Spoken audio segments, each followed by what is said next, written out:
Baik, bismillahirrahmanirrahim. Assalamualaikum warahmatullahi wabarakatuh.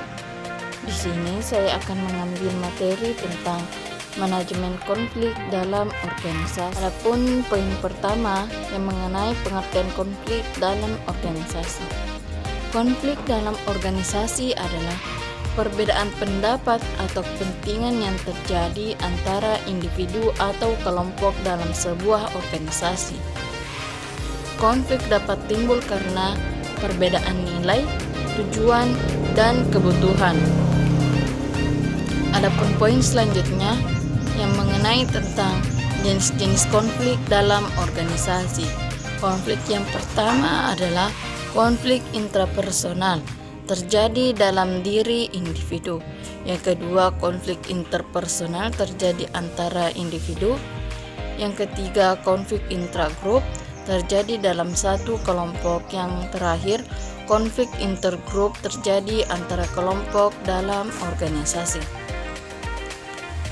Poin selanjutnya yang mengenai tentang penyebab konflik dalam organisasi. Yang pertama, perbedaan kepentingan.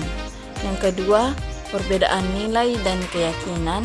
Yang ketiga, komunikasi yang buruk.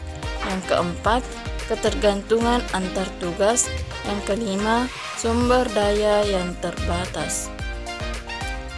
Adapun poin selanjutnya tentang dampak konflik dalam organisasi.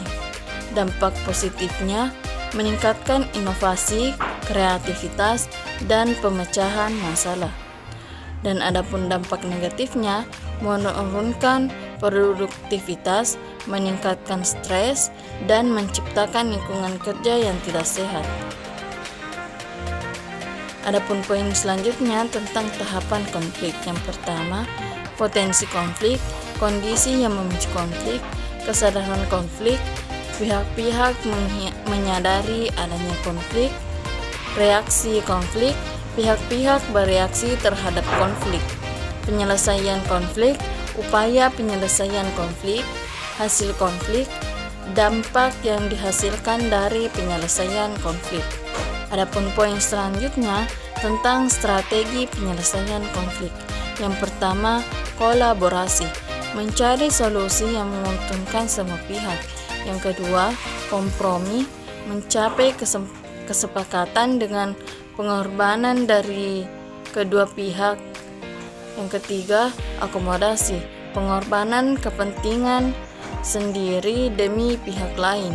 Yang keempat, kompetisi, memaksakan solusi sesuai keinginan salah satu pihak. Yang terakhir, penghindaran, mengabaikan konflik.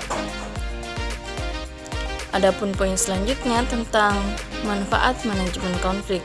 Yang pertama, meningkatkan hubungan kerja. Yang kedua, meningkatkan pemahaman antara individu. Yang ketiga, mengurangi potensi konflik di masa depan. Yang terakhir, meningkatkan kinerja dan produktivitas organisasi. Dan adapun poin selanjutnya tentang studi kasus konflik dalam organisasi. Contohnya, konflik antara divisi pemasaran dan produksi karena perbedaan target kerja. Penyelesaian dilakukan dengan mengadakan rapat bersama untuk melaraskan tujuan. Adapun kesimpulan dan saran saya, yang pertama, konflik adalah hal yang tidak dapat dihindari dalam organisasi.